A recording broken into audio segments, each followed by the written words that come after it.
explic pentru cei care nu mă cunosc. Astăzi este luni și vecinii noștri din bloc au decis să facem grătar împreună. Este ceva gen tradiție sau sărbătoare, nu am înțeles prea bine, de la vecinii mei, când se adună toți și fac grătar, așa că o să ieșim în curte, o să facem carne, o să se distreze și copiii. Acum e deja soția cu copiii au ieșit afară și imediat ies și eu să vă arăt cum ne petrecem ziua de azi. Noi am pregătit aici deja carne, avem șuncă din aceasta, cărniță de pui. Aici este pregătită masa în curte, grătarul, iar masă cu umbrela, acolo căsuța copiilor să joacă. După aia o să facem și o salată. Hai să ieșim afară. Filip se joacă aici cu bicicleta în curte, aici este și Melea cu topoganul ei micuț. Aici au și căsuța cu scaunele, alți copii din bloc și-au întins prosoapele că s-au jucat cu apă. Dar nu vor toți să apară în video, așa că o să încerc să evit și o să arăt cât pot. O să filmez cât reușesc. Ceau, Meia, fă ceau! Brava! Îți place afară cu copiii? Da. Dar ce mai ioaș ai tu? Unde-i Filip? Aici avem și un copac plin de flori. Bravo! Filip, cubița! Nu te-ai mai săturat de bicicletă, tata? Îți place? Bravo! Da, tati! Ce vinzi acolo? Înghețat aveți? Aveți înghețat de vânzare? Domnișoara Melea! Toc, toc! Este cineva? Hai, Meia, ce-mi vinzi? Înghețată? Cu ciocolată?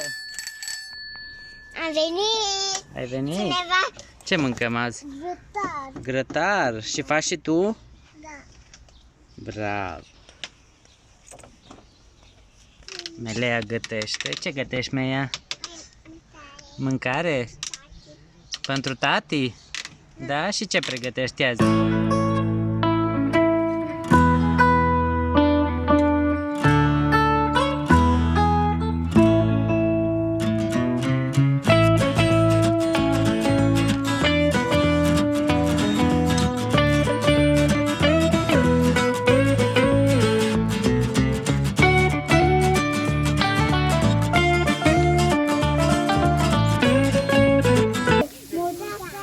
Mâncarea?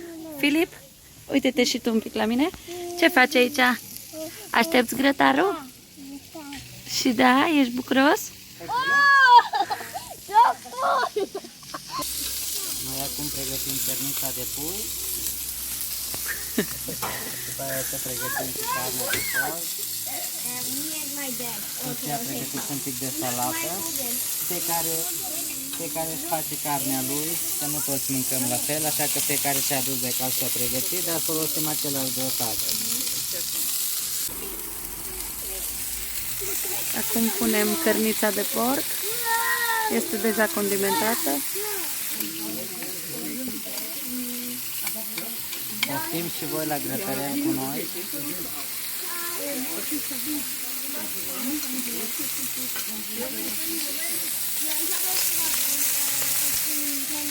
Ce papă, fata?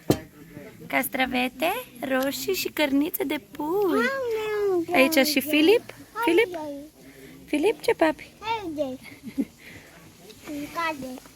Aici am pregătit și mie. Aici avem roșii, castravete, cărniță.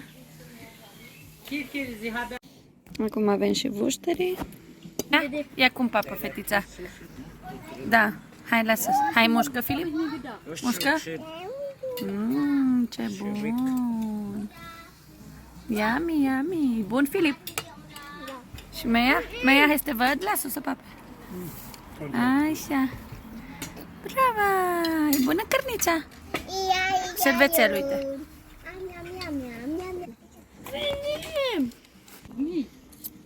Încerc și ceva nemțește. Nu știu ce este.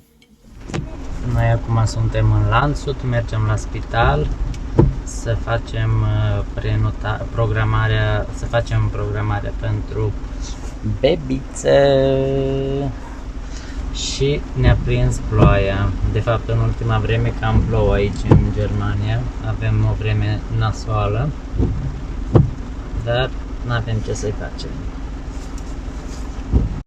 Acum trebuie să stăm la rând, să așteptăm să ne cheme până bebița ei. Mișcă. De la ginecolog i-a dat soției foaia aceasta galbenă și cu această foaie venim la spital și facem programarea, îi face controlul. Acum soția mea e aici, așteptăm să facem, e fain că poți să bei și apă dacă ți sete. Perfekt. Gute Startposition.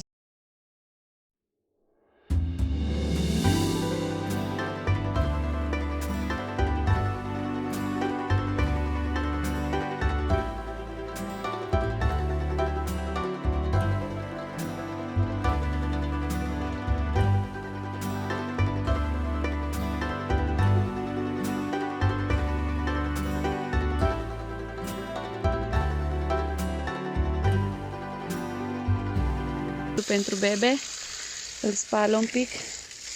Asta îl avem de 3 ani de zile de la Filip și de la Melea și l-am avut jos și acum l-am dus sus. O stat 2 ani de zile degeaba, așa că acum trebuie curățat. Tati! Hai bebe, hai că ți-am pregătit căruțul. Bebe, e așteptat. Acum nu mai e bebe, că știți numele de Da. Hamza. Până acum spuneam bebe că nu vreau să știe încă numele, dar acum deja putem să-i spunem pe nume Hamza. Bravo, tati, ca nou. Ca nou, Deja tăticu. Scoica și restul o să vedeți în casă. Scoica și restul trebuie să le desfacem materialele după ele ca să le spălăm. Gata. Acum să mergem în casă cu restul, să vă mai arătăm ce mai avem și ce pregătim. Acum am ajuns în casă, am adus tot ce aparține de căruț pentru bebe, pătuț, scaunul, scoica pentru mașină.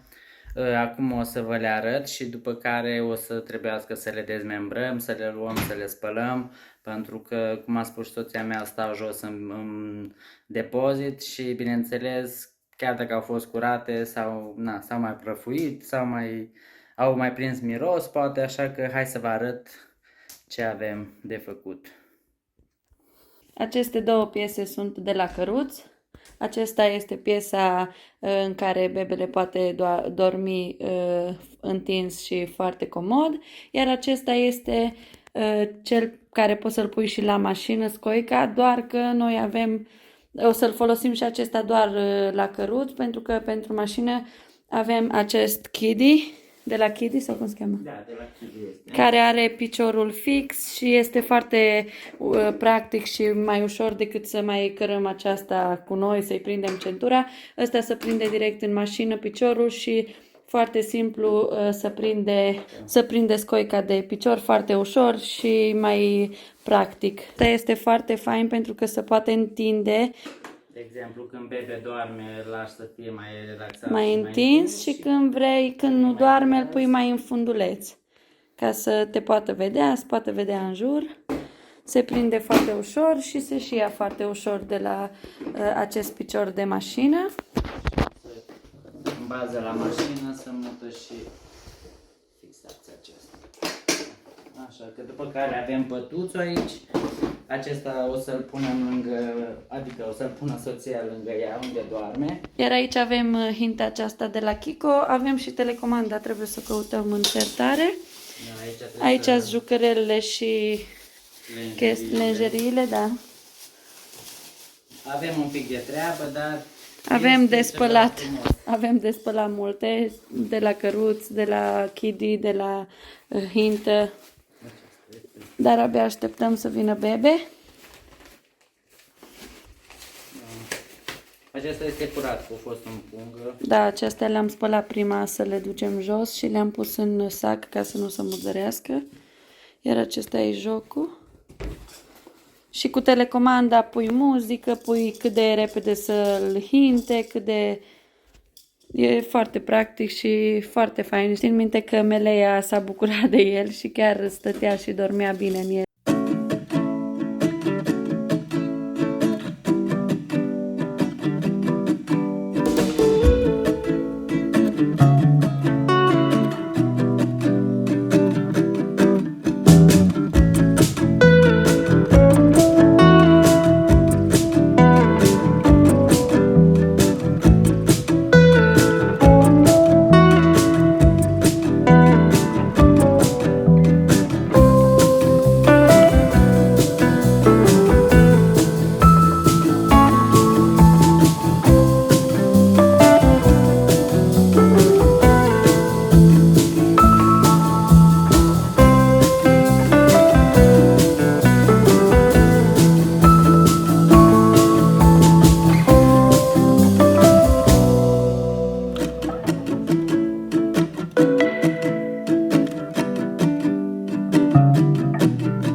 Toate materialele de la căruțuri și de la Maxi Cozy.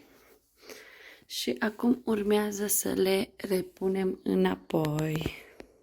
Să trecem la treabă. Am pus materialele, am îmbrăcat scoica și am descoperit o chestie. Chiar căutam, dar nu mi-am dat seama. Hai să vă arăt. Noi, la roțile acestea, am avut altă scoică, asta am cumpărat-o pentru mașină. Am descoperit în joacă că adaptoarele acestea de la scoica căruțului ni se potrivesc ca o mănușă bine și la scoica noastră Kitty de mașină. Așa că o să folosim scoica aceasta și pentru mașină, și pentru oraș și la căruț. Noi ne gândeam să folosim scoica aceea când ieșim așa prin oraș aici și aia să o ținem doar pentru mașină, dar așa ne-am scos foarte bine și o să folosim doar o scoică și nu o să mai folosim pe aia. Eu chiar m-am uitat zilele acestea pe internet dacă găsim roți pentru Kitty, se potrivește la căruțul nostru. Așa că când o să avem nevoie de întreg căruț, luăm doar și picioarele în mașină și frumos ăsta care este deja în mașină montat, frumos numai îl luăm și îl punem la roțile de la căruț. Așa că suntem foarte bucuroși că se potrivește. Este și mai bun pentru că se întinde, cum v-am arătat. Când muța asta în spate, el de aici se întinde, se lungește ca să stea copilul mai pe spate, dar acesta este mai simplu și nu poți să-l întinzi ca să poată să stea copilul mai întins pe spate. Așa că și când mergem undeva și ne trebuie căruțul, că o să avem din mașină de mers un pic mai mult până în anumit loc, o să avem cu noi doar roțile și o să folosim Kitty, așa că de acesta nu mai avem nevoie. Suntem foarte bucuroși că se potrivește și anul trecut l-am avut și credeți-ne că nu am știut că se potrivește la căruț, așa că ăsta l-am ținut mereu în mașină și acela l-am dus cu noi împreună cu roțile ca să avem, în caz de trebuie să mergem din mașină, într-un anumit loc pe jos mai lung. Și vă dați seama că economisim spațiu din mașină, să nu mai cărăm și acesta dacă avem acesta care se potrivește la roți. Am velit și aceasta pentru căruț. Aici are salteluța frumos. Aici la cap are un sistem ca să se poată ridica mai în sus sau îl lași normal. Are acesta pentru vânt și pentru dacă este frig sau vrei să-l ții mai închis. Am reușit să le spălăm și să le punem înapoi. Pătuțul este gata. Pregătit, numai să vină bebe. Aici avem și această jucărie. Să vedem. Așa se învârt ursuleții. Aici se luminează, o să vadă pe perete steluțele. Și aici are 3 melodii. Poți să alegi care vrei. I-am pus această lenjerie albastră și i-am pus aceste perinuțe tot albastre cu alb, ca să fie pe albastru. Îmi place foarte mult cum arată. L-am ridicat la înălțimea patului ca să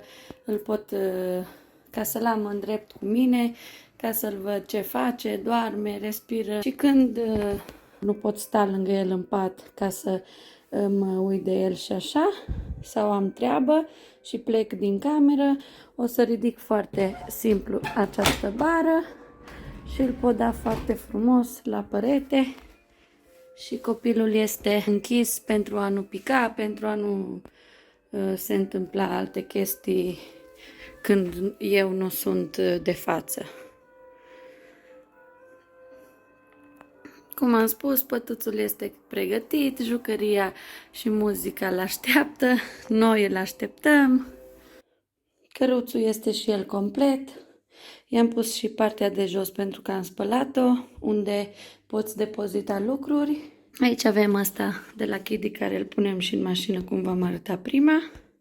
Ne-am luat aceste adaptoare pentru căruț pe care le prindem așa de mânerul căruțului și poți agăța geanta personală sau geanta care nu e anumea de căruț, dar care o folosești când mergi undeva.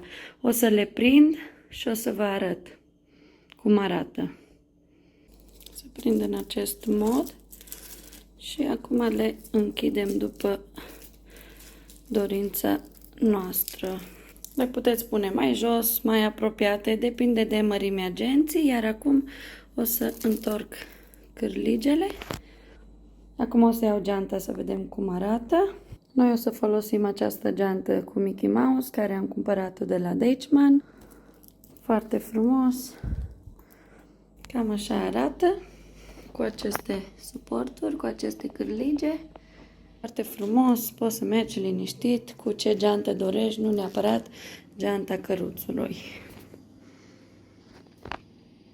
Iar acum o să vă arăt dulăpiorul lui Bebe și hăinuțele lui pentru primele 3 luni, care le-am aranjat deja, spălat și pus în dulăpior.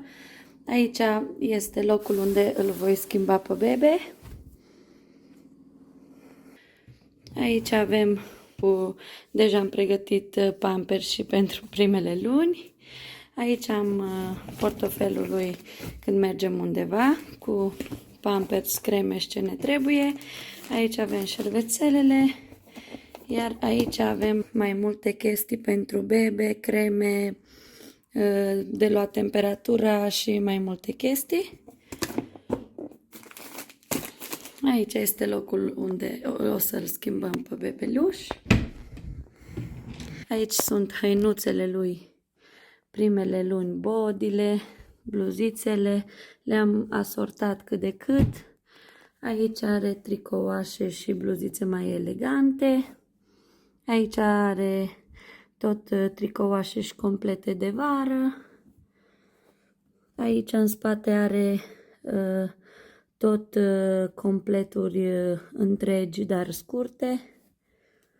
Aici iar are o parte cu body, toate cu mânică lungă.